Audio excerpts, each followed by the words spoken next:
is the book called or titled Tuhfa Itna Ashariya. Okay, this book is a very powerful book, a very special book in the history of Islam. It is one of the best books written on the Shia Sunni discourse. بلکہ شاہ عبدالعزیز محدث دہلوی نے اس کتاب کے اندر، جسے اب عدنان رشید صاحب اس طرح table کے اوپر دکھائے جا رہے ہیں، اس کتاب میں شاہ عبدالعزیز صاحب نے صفحہ نمبر 26 پر یہ بات لکھی ہے کہ شروع کے جو شیعہ ہیں وہ اہل سنت ہیں، امام محمد الباقر یا امام جعفر الصادق علیہ السلام، اگر وہ فارس سے مفاد حاصل کرتے نا تو جو بنو عباس کی حکومت قائم ہوئی ہے، بنو عباس، ابو مسلم خراسانی اور اس پورے گروہ کی حمایت کر دیتے. لیکن آپ یہ دیکھیں گے کہ بنو عباس کی حمایت کرنے والے وہ ہمارے اہل سنت علماء ہیں. بسم اللہ والصلاة والسلام علی رسول اللہ وآلہ وعلی. السلام علیکم ورحمۃ اللہ وبرکاتہ. امید کرتا ہوں آپ لوگ خیریت سے ہوں گے. پروردگار آپ سب کو اپنے حفظ و امان میں رکھے. محترم عدنان رشید صاحب نے ہسٹری آف شیعہ ازم کے عنوان سے ایک ویڈیو پبلش کی ہے، اور مجھ سے کسی نے پوچھا کہ اس میں جو کچھ کہا گیا ہے آپ اس سے کس حد تک متفق ہیں اور کس حد تک اختلاف کرتے ہیں. تو آج میں آپ کے سامنے اس ویڈیو کے حوالے سے گفتگو کرنا چاہوں گا کہ انہوں نے آیا دیانت کے ساتھ کام لیا ہے یا ہمیشہ کی طرح کہ جو عادت ہے، جو اس خاص گروہ کی اور طبقے کی عادت ہے، اسی اور روش پہ چلتے ہوئے انہوں نے گفتگو کی ہے. شیخ ابن تیمیہ نے شیعہ کے اوپر بہت رد کیا ہے. انہوں نے کتاب لکھی ہے منہاج السنت النبویہ. اس کتاب میں انہوں نے بہت ساری باتیں کی ہیں. ان کی مجموع الفتاوی بھی ہے، فتووں کی کتاب جسے جمع کیا گیا ہے. اس میں بھی انہوں نے شیعہ کے حوالے سے بڑی تفصیلی گفتگو کی اور بڑے ایسے الزامات لگائے ہیں کہ جو آپ کے سامنے میں پیش کروں تو آپ حیران ہو جائیں گے. میں یہاں پہ بتاتا چلوں کہ میں شیعہ کا دفاع نہیں کر رہا ہوں، لیکن جو فرقے کے معنی میں، لیکن جو شیعہ لفظ ہے جس معنی کے اندر شروع زمانے میں بولا جاتا تھا، اس میں اہل سنت کا بھی یہ دعویٰ ہے کہ وہ شیعہ ہم ہیں. تو اس لیے امام علی علیہ السلام کے ساتھ جس کی بھی نسبت ہوتی ہے یہ لوگ اس پہ تنقید کرتے ہیں. تو اس وجہ سے ایک سنی اسکالر ہونے کے اعتبار سے میں اس کا جواب بھی دے رہا ہوں، اور ان چیزوں کا ہم جائزہ بھی لیں گے اور آپ کے سامنے پیش کریں گے کہ کس طرح بددیانتی کے ساتھ کام لیا ہے.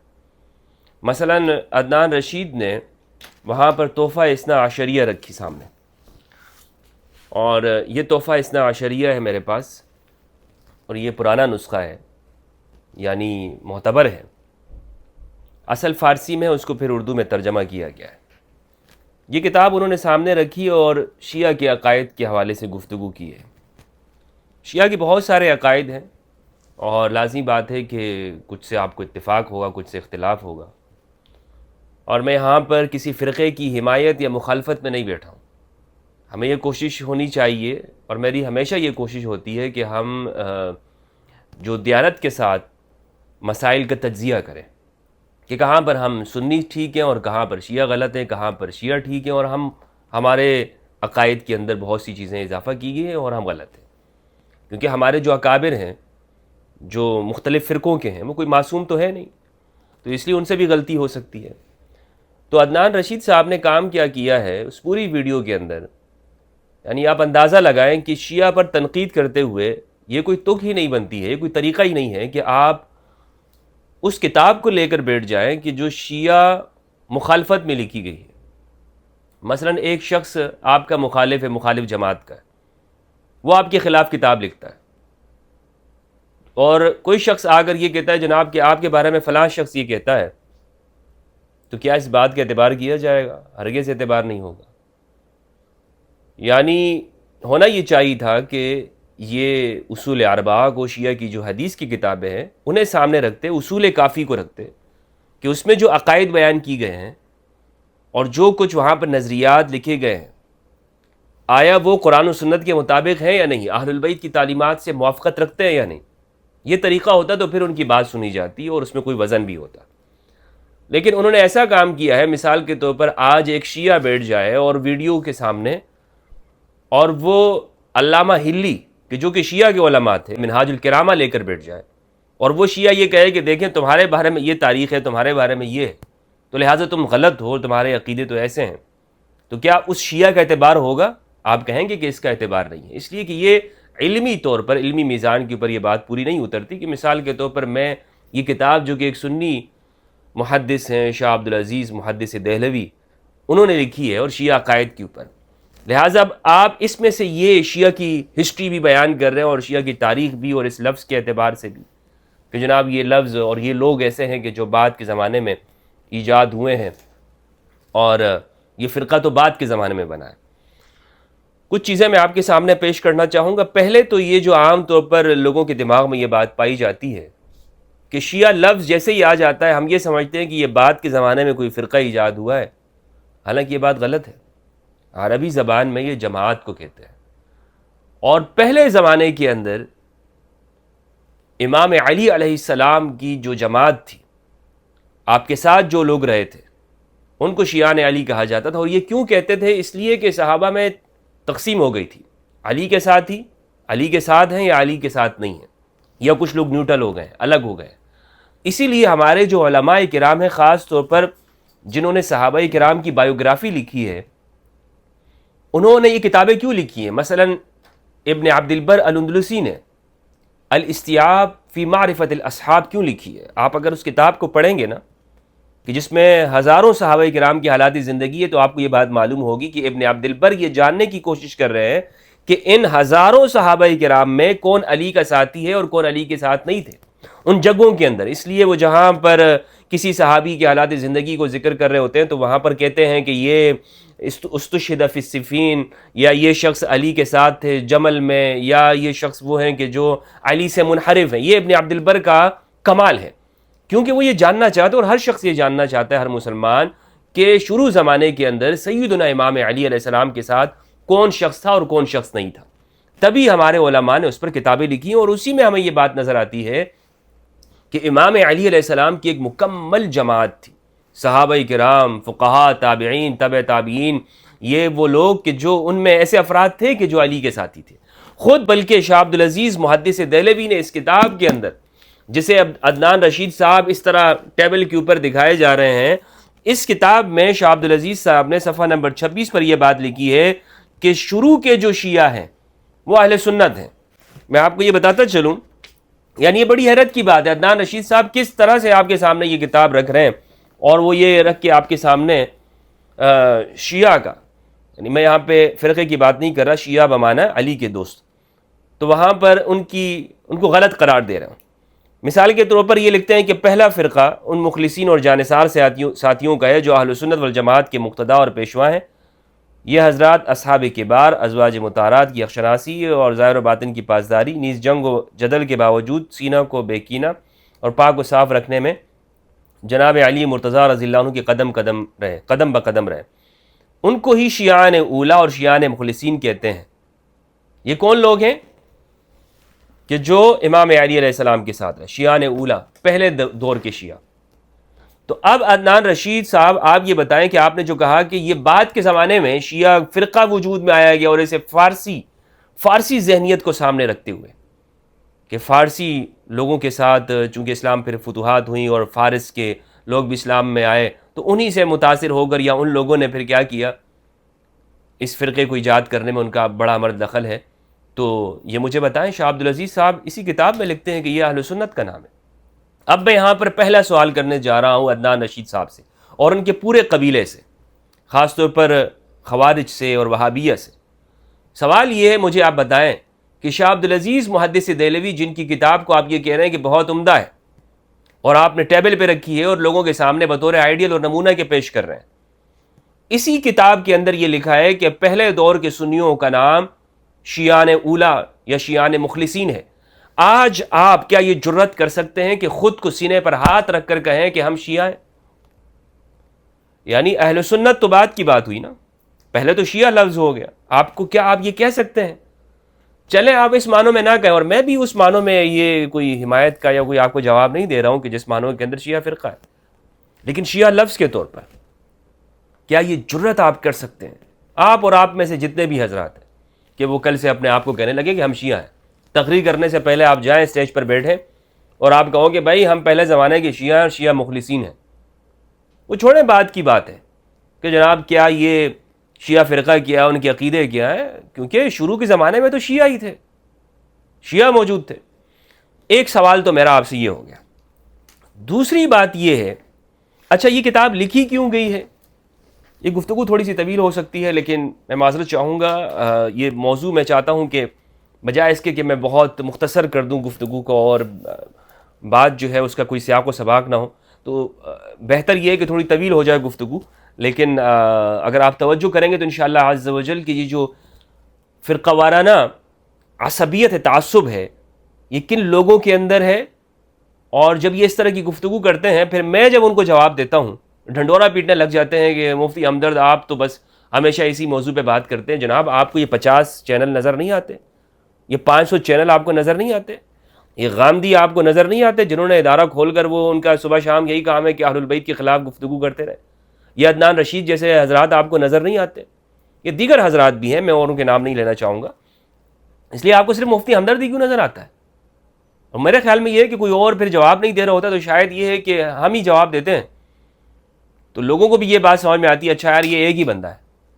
تو بہرحال شاہ عبدالعزیز صاحب نے یہ کتاب اس لیے لکھی ہے، وہ یہ کہتے ہیں کہ میں کتاب لکھ کیوں رہا ہوں، وجہ کیا پیش آئی؟ اندازہ کریں شاہ عبدالعزیز محدث دہلوی صاحب اللہ تعالیٰ ان کو معاف کرے، یہ کہتے ہیں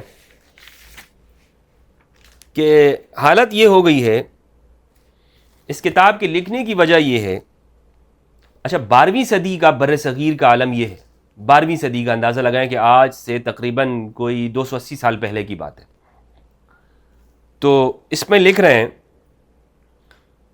تالیف کی غرض اور ضرورت اس لیے محسوس کی گئی کہ جس دور سے ہم گزر رہے ہیں اور جس زمانے میں ہم زندگی گزار رہے ہیں اس میں اثنا عشریہ کا غلغلہ اور شہرہ اتنا بڑھ گیا ہے کہ بمشکل کوئی ایسا گھر ہوگا جس میں کوئی نہ کوئی یہ مذہب اختیار نہ کر چکا ہو یا اس سے متاثر نہ ہوا ہو۔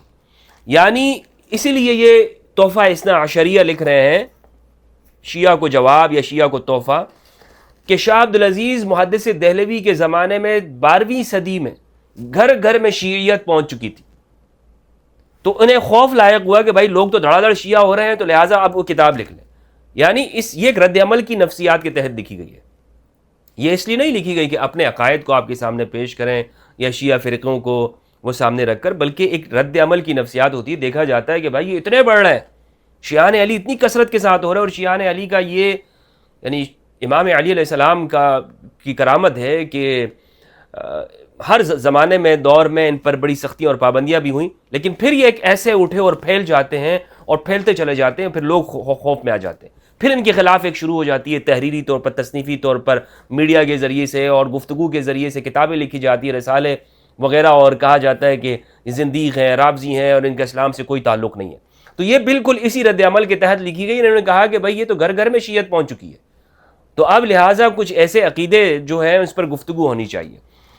تو آج بھی یہی ہے کہ یہ جو پریشانی آپ کو نظر آ رہی ہے، یہ پریشانی کیوں ہے؟ اس لیے کہ یہ فرقہ وارانہ جو ذہنیتیں ہیں وہ دم توڑتی رہی ہیں، وہ دم توڑ رہی ہیں، اور اب لوگوں کے اندر ایک طرح سے یہ سوچ پیدا ہو رہی ہے کہ ہم اہل البیت کے علوم کو سیکھیں، ہم قرآن اور اہل البیت کی طرف آئیں، اور فرقہ وارانہ جو نفرتیں مسلمانوں کے اندر ڈالی گئی ہیں مختلف عنوانات کے تحت، سیاسی بنیادوں کے اوپر یا مذہبی بنیادوں کے اوپر، ان سے باہر نکلتے ہوئے خالص قرآن اور اہل البیت کی تعلیمات یعنی خالص قرآن و سنت اس جانب نوجوان آ رہا ہے۔ تو اب یہ پریشانی تو ان کو ہونی ہے، لہٰذا اس پریشانی کی وجہ سے یہ صاحبان، یہ حضرات، خواہ کینیڈا ہو، لندن ہو، امریکہ ہو یا پاکستان ہو یا ہندوستان ہو، وہاں پہ دھڑا دھڑ یہ گفتگو ہو رہی ہے کہ کس طرح سے ہم عقائد اہل سنت کا دفاع کر سکیں، اور رافضیت کا جو فتنہ ہے جس میں ہمارے نوجوان وہ تیزی کے ساتھ مبتلا ہو رہے ہیں، اور یہ فتنہ پروروں کا خاتمہ کیسے ہو سکے۔ تو اس کے لیے چونکہ ان کی کوششیں مخلصانہ نہیں ہیں، اور کسی دور میں بھی مخلصانہ نہیں رہی اپنے نوجوانوں کو بتاتے ہوئے، اس لیے جو عقائد کے اوپر کتابیں بھی لکھی ہیں اس کے اندر انہوں نے اپنے عقیدوں کا دفاع کیا ہے، دین کو پیش نہیں کیا۔ تو نوجوان ان سے پھر یہ پوچھتا ہے کہ بتائیں آپ جس کے اوپر عقائد اہل سنت والجماعت کہتے ہیں، اور یہ کہتے ہیں کہ یہ حدیث کے بنا پر ہے کہ رسول اللہ نے فرمایا صلی اللہ علیہ وآلہ وسلم آخر زمانے میں ایک ایسا وقت آئے گا کہ جس میں تم بہت سارا اختلاف دیکھو گے، اور حق سچ وہ ہوگا کہ جو میری سنت ہے اور میرے ما انا علیہ واصحابی، میں اور میرے صحابہ کا طریق، میں اور میرے صحابہ کے راستے پہ چلنے والے. تو نوجوان یہ پھر یہ پوچھتا ہے کہ بھائی اس حدیث، کمزور حدیث کی بنا پر کہ جو کہ ترمذی میں ہے، اس حدیث کی بنا پر آپ اپنے عقائد کھڑے کر دیتے ہیں، اور جو حدیث متواتر ہے، حدیث غدیر ہے، اس کو آپ چھوڑ دیتے ہیں. سبحان اللہ، ماشاء اللہ. اسی طرح کے ایک رویوں کی وجہ سے ابن تیمیہ کا ذکر میں نے پہلے کیا آپ کے سامنے. شیخ ابن تیمیہ نے، جو کہ شام کے تھے، حرہ کے، انہوں نے جب شیعہ کے حوالے سے گفتگو کی ہے، آپ ان چیزوں کو آپ پڑھیں تو آپ دیکھیں گے کہ وہ لکھتے ہیں کہ ہمارے ہاں شام کے اندر یہ شیعہ ایسے ہیں کہ اس نہر سے پانی نہیں پیتے ہیں کہ جسے یزید نے کھدوایا تھا، اور شیعہ لوگ شامی توت کو نہیں کھاتے، توت شامی کو نہیں کھاتے، اور یہ لوگ 10 کے لفظ کا استعمال نہیں کرتے، کیونکہ رسول اللہ صلی اللہ علیہ وآلہ وسلم نے 10 صحابہ کو خوشخبری دی تھی، عشرہ مبشرہ. اب آپ اندازہ کریں، آپ سوچیں کیا واقعی ایسا ہے؟ کیا آپ دنیا کے اندر کوئی ایسا شیعہ آپ کو ملا ہوگا کہ جو 10 کا لفظ استعمال نہیں کرتا ہوگا، 10 کے لفظ سے نفرت کرتا ہوگا؟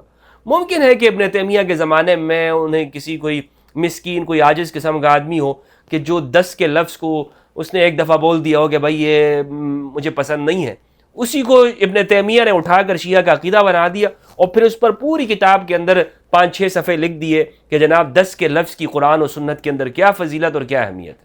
یہ عجیب ہے، یہ ہمارا طریقہ اور رویہ رہا ہے. ابن تیمیہ یہ کرتے رہے اور بعد کے لوگ یہی کرتے رہے.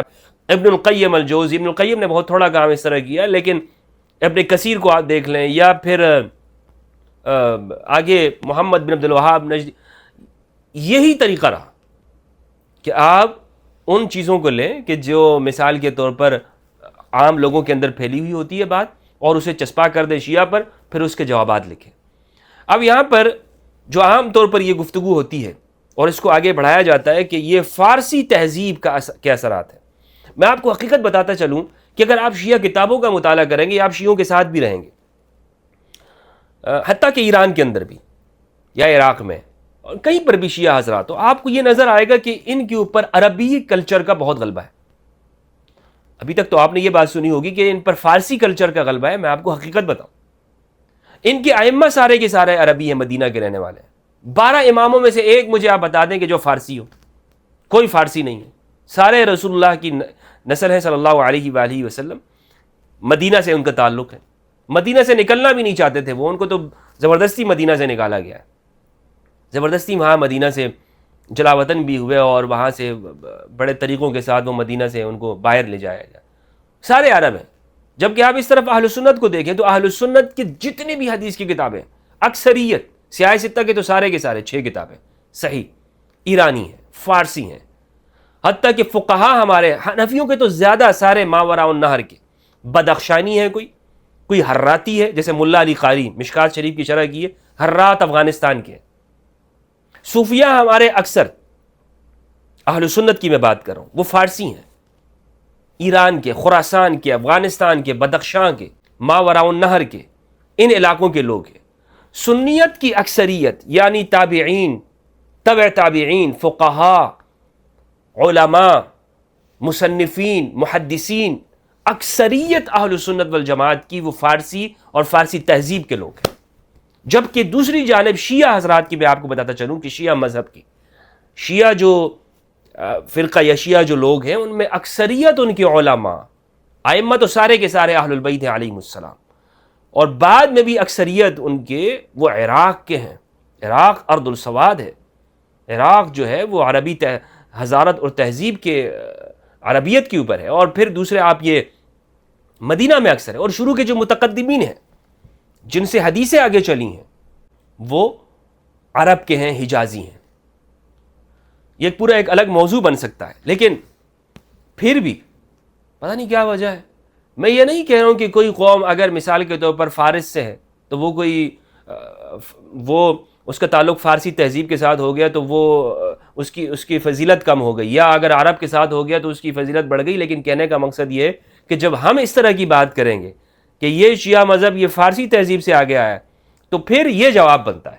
اور پھر آپ مجھے یہ بتائیں کہ اگر شیعوں کو شروع زمانے کے، مثال کے طور پر امام محمد الباقر یا امام جعفر الصادق علیہ السلام، اگر وہ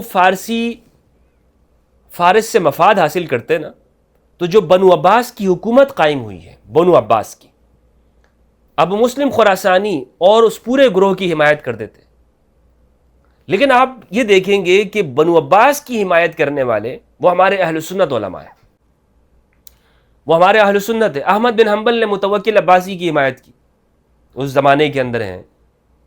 اور شروع کو بھی آپ دیکھیں تو ہمارے جو اسی زمانے کے اندر ہمارے محدثین آئے ہیں، اور انہوں نے اس فارسی تہذیب جو ان کی تھی اسی کے ساتھ علم بھی حاصل کیا، اس کو پھیلایا بھی، اور بنو عباس کی حکومت کی حمایت بھی کی. جبکہ اہل البیت علیہ السلام، جو ائمہ اہل البیت ہیں، انہوں نے کہیں پر بھی فارسی تہذیب کی حمایت نہیں کی، یعنی ان حکومتوں کی کہ جو فارس کی حمایت کے ساتھ وہاں پر اس حمایت کے اندر وہاں پہ قائم ہوئے تھے. کیا وجہ ہے؟ یعنی ائمہ اہل البیت اگر چاہتے تو بنو عباس کی حکومت کی حمایت کر دیتے، کہ جس کے پیچھے پورا خراسان کھڑا ہوا تھا. کس نے حمایت کی ہے اس پر بھی آپ اس کا جائزہ لیں.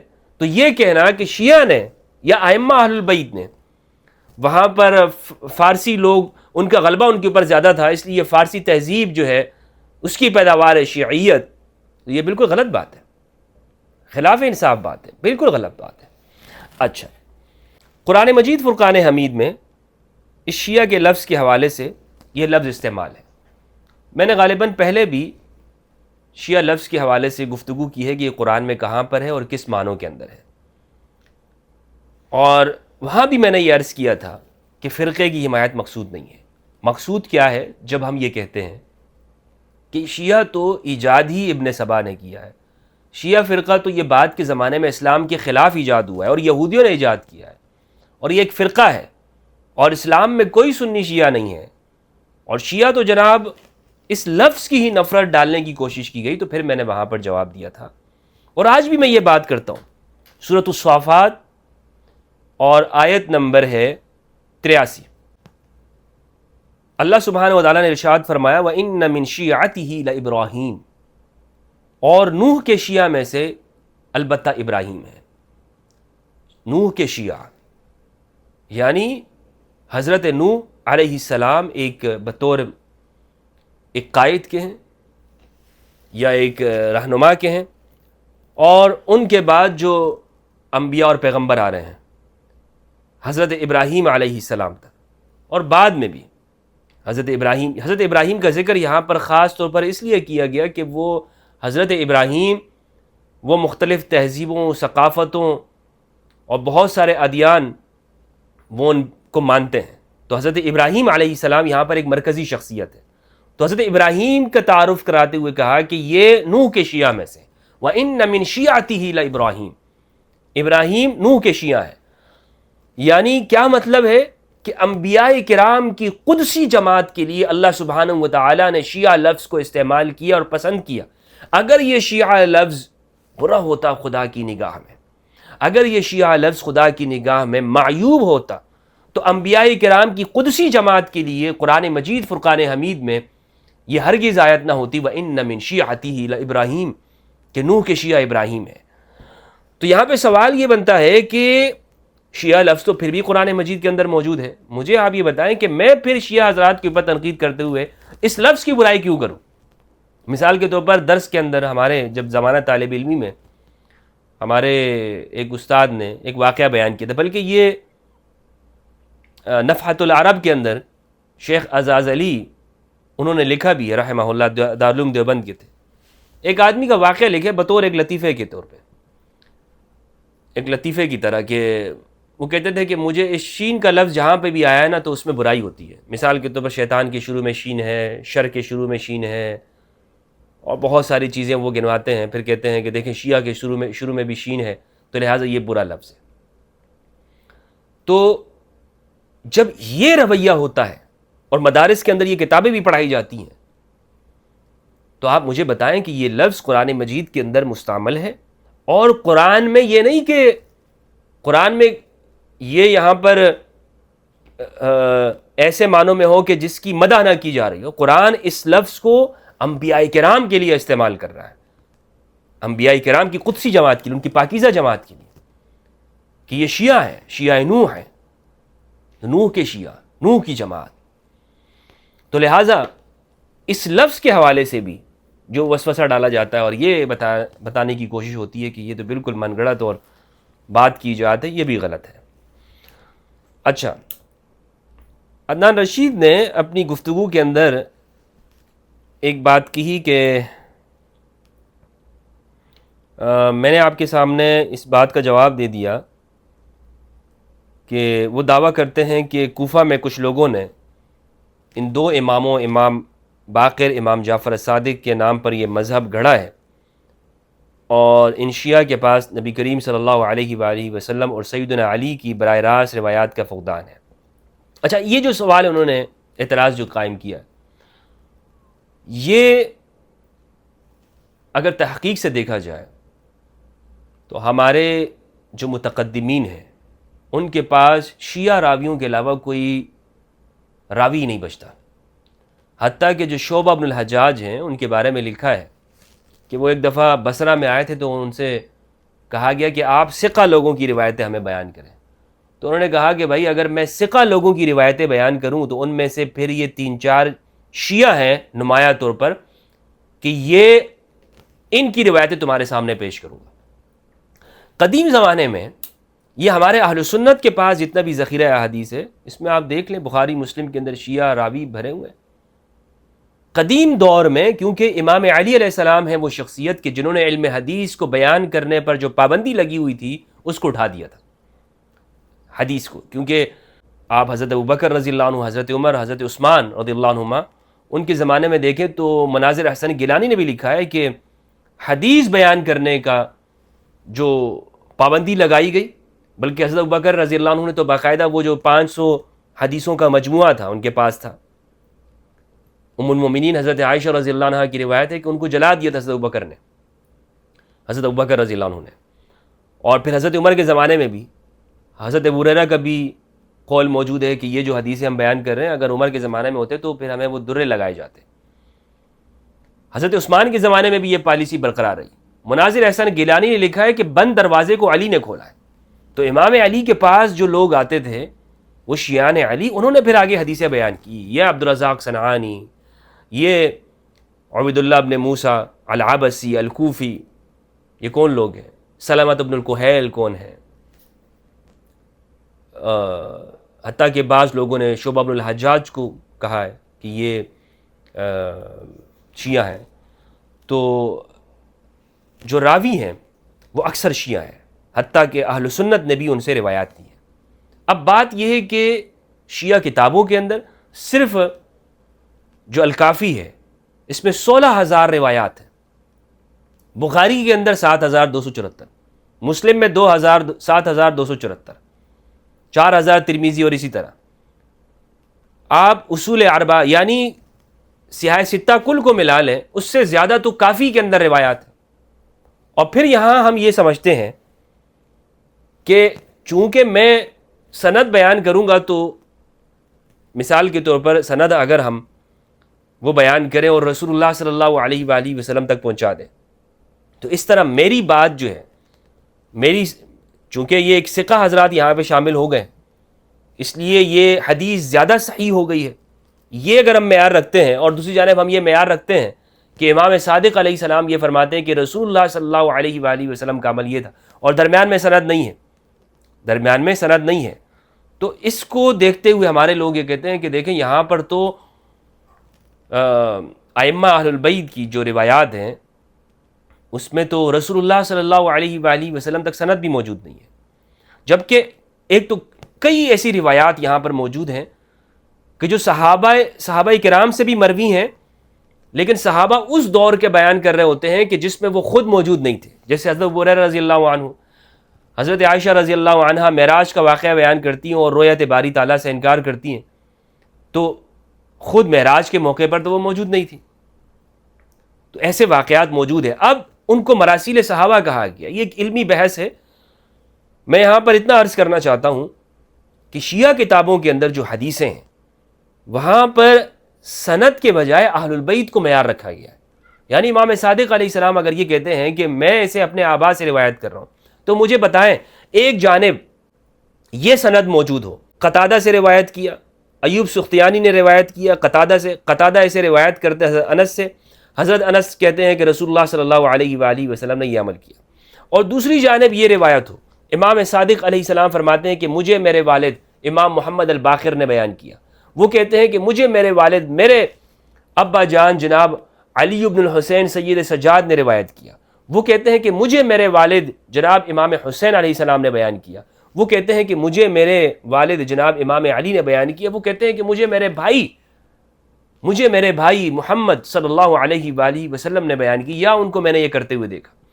ان دو اسناد میں سے سب سے زیادہ صحیح سند کون سی ہے؟ کون سی زیادہ صحیح سند ہے؟ بلا شک و شبہ ہر مومن یہ کہے گا کہ یہ دوسری سند زیادہ صحیح ہے. اب مسئلہ یہ ہے کہ ان کے ہاں اکثر یہ ہوتا ہے کہ وہاں پر امام صادق علیہ السلام فرماتے ہیں کہ یا روایت اس طرح ہوتی ہے قال الصادق علیہ السلام، کیونکہ بات یہ ہے کہ اس زمانے میں انہی کے پاس صحیفے تھے، کتاب تھی، اس کو دیکھ کر بیان کر رہے ہوتے تھے. اور یہاں ہم اہل سنت کے جو علماء تھے ان کے پاس تو صحیفے تھے نہیں، وہ دور دراز سفر کیا کرتے تھے اور وہاں پہ جا کے اس کو لکھ لیا کرتے تھے بڑی مشقتوں سے، پھر وہ کہتے تھے اخبرنا فلان اور حدثنا فلان یا سمعت عن فلان سمعت عن فلان سمعت عن فلان. اور اسی وجہ سے پھر بعد میں جا کر بہت سارے لوگ ایسے کذابین بھی پیدا ہوئے کہ جنہوں نے جھوٹی حدیثیں گھڑ کر آگے بیان کی. شیعہ کتابوں کے اندر بھی آپ کو نظر آئے گا کہ کمزور روایت ہے، لیکن مسئلہ کیا ہے کہ اس بنا کے اوپر یہ نہیں کہہ سکتے کہ ان کے پاس امام علی کی روایات نہیں ہے یا رسول اللہ صلی اللہ علیہ وآلہ وسلم کے فرمان نہیں ہے. امام صادق علیہ السلام اگر فرما رہے ہو کہ رسول اللہ صلی اللہ علیہ وآلہ وسلم نے یہ کیا تو کیا ہم اسے نہیں کہیں گے کہ یہ رسول اللہ کا فرمان ہے؟ شبلی نعمانی کے سامنے بھی اسی طرح کا اعتراض آیا تو شبلی نعمانی نے کہا کہ صاحب البیت ادری بما فیہ، گھر والا بہتر جانتا ہے کہ اس گھر کے اندر کیا ہے. اہل البیت امام صادق اور امام محمد الباقر یہ اہل البیت میں سے ہیں، انہیں معلوم ہے کہ دین ان کے گھر میں نازل ہوا ہے، یہ بتائیں گے آپ کو. آپ نہیں کہیں گے، ان کو نہیں سکھائیں گے آپ کہ آپ کہیں کہ امام ابو حنیفہ اتنے لوگ لاکھوں لوگ ان کی تقلید کر رہے ہیں، لہٰذا میں امام صادق علیہ السلام جو ہے وہ کس طرح سے ان کے لیے امام کا لفظ استعمال کروں یا امام اعظم. جیسے شیخ ابن تیمیہ نے یہ اعتراض کیا کہ کیسے ہو سکتا ہے کہ ابو حنیفہ وہ جعفر صادق کے شاگرد ہوں. تو شبلی نعمانی نے کہا کہ کیسی بات کر رہے ہو تم، کیسی بات کر رہے ہیں آپ، کہاں ابو حنیفہ اور کہاں امام جعفر صادق؟ امام صادق علیہ السلام اہل البیت ہیں. اچھا اللہ اکبر. اچھا پھر یہ کہنا بھی کہ ان کے جو عقیدے ہیں رسول اللہ صلی اللہ علیہ وآلہ وسلم کے دور میں نہیں تھے. صحیح بخاری کی میں ایک روایت آپ کے سامنے پیش کرنا چاہتا ہوں کہ خود صحابہ کے اندر، صحابہ کے دور میں ایسے لوگ موجود ہیں کہ جو یہ عقائد رکھتے تھے. مثال کے طور پر دیکھیں شیعہ کے تفصیلی جو عقائد ہیں وہ الگ ہیں. ہر وہ شخص شیعہ ہے، شیعہ بمعنی شیعان علی میں ہے، کہ جو خلافت کے معاملے میں یا امامت کے معاملے میں وہ امام علی علیہ السلام کو حق پر مانتا ہے، یعنی پہلے مانتا ہے. پہلے اس طور پر کہ وہ یہ کہتا ہے کہ اس میں آپ حق پر ہیں، یہ آپ کا حق تھا.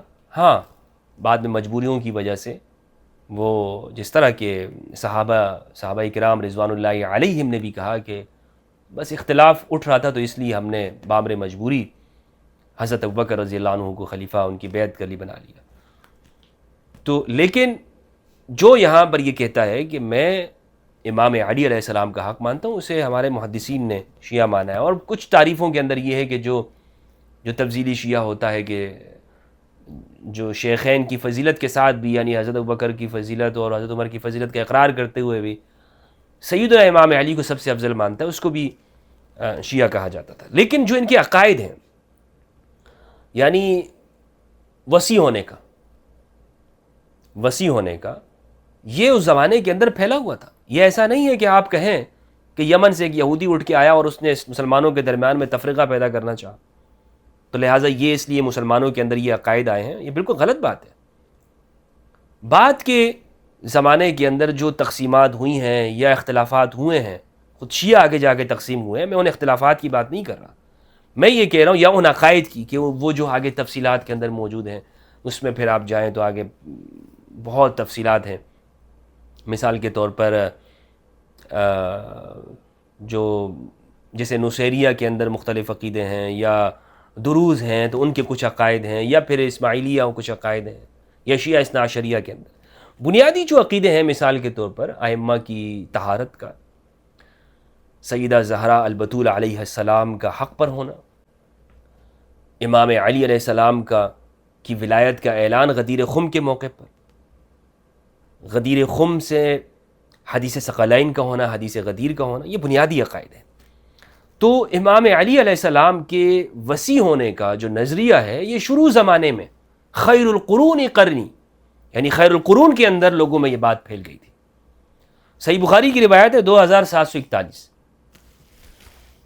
حضرت عائشہ رضی اللہ عنہا سے لوگوں نے پوچھا، اسود بن یزید تابعی ہیں، وہ کہتے ہیں کہ لوگ یہ کہتے ہیں کہ علی وسیع ہیں، رسول اللہ کے وسیع ہیں. تو حضرت عائشہ نے فرمایا کہ علی کے لیے کب وصیت کی گئی؟ جبکہ رسول اللہ کا انتقال اس حالت میں ہوا، آپ کے وصال کے وقت سر مبارک اپنے سینے پر، یا انہوں نے بجائے سینے کے کہا کہ اپنی گود میں رکھے ہوئے تھے. پھر آپ نے پانی کا برتن منگوایا تھا کہ اتنے میں سر مبارک میری گود میں جھک گیا اور میں سمجھ نہ سکی کہ آپ کی وفات ہو چکی ہے. تو آپ نے علی کو کب وسیع بنایا؟ یعنی حضرت عائشہ رضی اللہ عنہا نے یہاں پر امام علی علیہ السلام کے وسیع ہونے کا کہا کہ رسول اللہ نے ان کو وسیع نہیں بنایا. لیکن یہ پہلے زمانے میں یہ بات پھیل چکی تھی، حضرت عائشہ ام المومنین کے زمانے میں. اب یہ لوگ کون تھے؟ یہ کون سا دور ہے؟ کیا یہ بعد کے زمانے کا یہ وہ زمانہ ہے کہ جس میں آپ کہیں کہ اختلافات ہوئے اور صحابہ موجود نہیں ہیں؟ حضرت عائشہ موجود ہیں، انہوں نے چلے انکار کر دیا، لیکن جلیل القدر حضرات وہاں پر ہیں، اور ان کے درمیان میں یہ عقیدہ پھیلا ہوا ہے. اچھا، تو یہ میں نے بخاری سے آپ کو بتایا کہ اس زمانے میں یہ نظریات باقاعدہ موجود تھے، اور حضرت عائشہ رضی اللہ عنہا کے سامنے بھی یہ نظریات تھے. پھر یہاں کچھ صحابہ بھی ہمیں ایسے نظر آتے ہیں، اگر ان صحابہ کرام کی زندگی کو ہم پڑھیں تو ان کو بھی شیعہ کہا گیا ہے. یہ بڑی عجیب بات آپ کو لگے گی، صحابہ کو انہوں نے شیعہ کہا ہے. اور کیوں کہا ہے؟ اس لیے کہ یہ علی کے ساتھی تھے، علی کے دوست تھے. آج اپنے لوگوں کو آپ دفاع صحابہ کی بات کرتے ہیں، لیکن یہ بھی تو بتائیں نا کہ صحابہ میں ایسے بھی ہیں کہ جن کو شیعہ نے علی کہتے ہیں، شیعہ کہتے ہیں. یہ میرے سامنے سیر اعلام النبلاء ہے، شمس الدین ذہبی رحمہ اللہ کی، المتوفی 748 ہجری، جلد نمبر 5، اور حالات زندگی ابو الطفیل رضی اللہ عنہ. ابو الطفیل عامر بن واصلہ رضی اللہ عنہ، خاتم من رأى النبی صلی اللہ علیہ وآلہ وسلم فی الدنیا. یہ سب سے آخری صحابی ہے جنہوں نے رسول اللہ صلی اللہ علیہ وآلہ وسلم کو دنیا میں دیکھا اور یہ باقی رہے. واستمر الحال على ذلك في عصر التابعین وتابعیہم وهلم جرا. اور اسی طرح حالت رہی، آگے تک آپ چلتے جائیں. لا يقول آدمی انی رأیت رسول اللہ صلی اللہ علیہ وآلہ وسلم حتى نبغ بالہند بعد 500 عام بابرة فدع الصحبة وآذى نفسه وكذبه العلماء. اچھا آگے لکھتے ہیں، واسم ابی الطفیل عامر بن واثلة بن عبد اللہ بن عمر اللیثی الکنانی الحجازی الشیعی. اللہ اکبر، صحابی ہیں جن کو شیعہ کہا جا رہا ہے، صحابی کے نام کے ساتھ لگا ہوا ہے الشیعی، یہ شیعہ ہے. تو صحابہ کی پیروی کرنا، ہم تو اہل سنت والجماعت صحابہ کے پیچھے چلیں گے نا، تو مجھے بتائیں صحابہ کو پھر شیعہ کیوں کہا گیا؟ اگر یہ لفظ برا تھا، اگر یہ لفظ ایسا ہے تو پھر کیوں ان کو برا کہا جا رہا ہے؟ اس لفظ کو برا کہا جا رہا ہے. کان من شیعۃ الامام علی، یہ علی کے شیعہ میں سے تھے، یہ علی کے شیعہ میں سے تھے. بلکہ بعض نے تو جہاں پر لکھا ہے رافضیوں کی فہرست میں، اوپر لکھا ہے رافضیوں کی فہرست، اس میں نیچے ان کا نام لکھا ہوا ہے. رافضی تک کہا گیا ہے صحابہ کے نام کے ساتھ. بتائیے، اندازہ کریں. اور کن وجوہات کی بنا پر کہا گیا وہ بھی آپ سب کو معلوم ہے. حجر بن عدی، ان کے بارے میں لکھا ہے، اسی جلد کے اندر ہے، لہو صحبہ، یہ صحابی ہیں، من شیعۃ علی رضی اللہ عنہ، یہ علی کے شیعہ میں سے تھے. یہ کیا تھے؟ علی کے شیعہ. تو مجھے بتائیں یہ صحابہ نہیں ہیں؟ کہ جن کو ہمارے اہل سنت علماء نے ان کے تعارف کے اندر لکھا ہے کہ یہ علی کے شیعہ ہیں یا شیعہ ہیں. کیوں ہمیں تعصب اور بغض اور عناد کی وجہ سے ہم صرف اس لیے نا کہ بس ہم چیمپئن بننا چاہتے ہیں, مختلف فرقے یہ سارے غلط ہیں بس ہم ٹھیک ہیں. یہ اللہ سبحانہ و تعالیٰ کا ہم سے مطالبہ نہیں ہے کہ آپ سب کو غلط کہتے رہیں, بلکہ یہ ہے کہ ہم حق کی بات کریں, ہم صحیح بات کریں, سچائی کی بات کریں. اچھا, کچھ اعتراضات اور بھی انہوں نے کی ہیں. مثال کے طور پر امامت کے حوالے سے انہوں نے کہا کہ یہ جو فہرست ہے مربوط یا الہامی نظام نہیں تھا. یہ بخاری مسلم کے اندر روایت ہے. بہت کمزور باتیں کی ہیں عدنان رشید نے اس پوری گفتگو کے اندر, بہت کمزور باتیں, کوئی ایسی کوئی ٹھوس بات نہیں ہے. مثال کے طور پر شروع میں وہ یہ کہتے ہیں, مثلا انہوں نے ایک بات کہی ہے کہ ان کی بنیاد جو ہے صحابہ پر تنقید اور ان کے خلاف نفرت پر رکھی گئی. یہ کہتے ہیں شیعہ لٹریچر میں اکثریت صحابہ کو منافق اور کافر قرار دیا گیا ہے, اور چونکہ شیعہ دین ان سے لینے کو تیار نہیں, اس لیے انہوں نے ایک متوازی دین اور اپنی خود ساختہ کتب حدیث تخلیق کی. تو اب یہ کمزور باتیں ہیں. مثال کے طور پر یہ بات کہنا کہ صحابہ کی نفرت پر یہ بنیاد رکھی, غلط ہے. صحابہ کی کو گالیاں دینے کا آغاز کہاں ہوا ہے؟ عدنان رشید کو میں کئی مرتبہ کہہ چکا ہوں کہ آئے اس کے اوپر ڈیبیٹ کرتے ہیں کہ کون ہے کہ جس نے سب علی کا آغاز کیا, کس زمانے میں امام علی پر سب کرنے کا آغاز ہوا ہے. امام محمد ابو زہرہ ہیں, یہ مصر کے تھے. الامام الصادق علیہ السلام جو کتاب کا نام ہے اس میں لکھا ہے, اس کتاب میں کہتے ہیں کہ اہل البیت علیہم السلام نے جو حتیٰ کہ امام علی کو قبر کو جو مخفی رکھا, بعد میں امام صادق علیہ السلام نے آ کر لوگوں کو بتایا کہ یہاں پر یہ امام علی کی قبر ہے. تو یہ کیوں ایسا کیا؟ تو کہتے ہیں اس لیے کہ بنو امیہ کے جو اس زمانے میں ذالک ان بنی امیہ بعد ان استولوا علی الحکم كانوا حریصین علی اخفاء کل المعالم الدالۃ علی الامام علی کرم اللہ وجہہ. اس لیے کہ جب بنو امیہ کو حکومت ملی تو استولوا علی الحکم, حکومت ملی, كانوا حریصین, وہ یہ ڈھونڈا کرتے تھے, تلاش کرتے تھے کہ علی کے, اللہ اکبر, امام علی کے ساتھ جڑی ہر نشانی اس کو چھپا دیا جائے. یہ وَكَانَ أَنصَارُهُ وَأَشْيَاؤُهُ حَرِيصِينَ عَلَىٰ أَنْ يَخْفُوا قَبْرَهُ حَتَّى لَا يَعْبَثَ بِجِسْمَانِهِ الطَّاهِرِ الْفَسَقَةُ مِنَ الْأُمَوِيِّينَ كَمَا كَانُوا يَعْبَثُونَ بِسَبِّهِ عَلَى الْمَنَابِرِ وَنَبْذِهِ بِأَنَّهُ أَبُو تُرَابٍ مع أن هذه التسمية كانت أحب كنية لدى علي لأن النبي هو الذي كناه بها. کہہ رہے ہیں کہ جیسے یعنی ان کی قبروں کو اس لیے اہل البیت نے یا شیعان علی نے چھپا کے رکھا امام علی کی قبر کو, تاکہ یہ امویوں میں سے جو فاسق ہیں یا علی کی قبر کو نقصان نہ پہنچائے, جیسے کہ یہ علی پر سب کرتے ہیں ممبروں پہ بیٹھ کے, جیسے کہ یہ علی پر ممبروں پہ بیٹھ کر سب کرتے ہیں. یہ کچھ ان کے اعتراضات کے کچھ جوابات تھے اور عمومی طور پر اس حوالے سے گفتگو تھی. اس حوالے سے مزید آپ کا کوئی سوال ہو تو ویڈیو میں ضرور پوچھیے گا کمنٹ کر کے. انشاءاللہ عز و جل مزید جو علمی لیکچر ہیں اس کا سلسلہ جاری رہے گا. السلام علیکم ورحمۃ اللہ وبرکاتہ.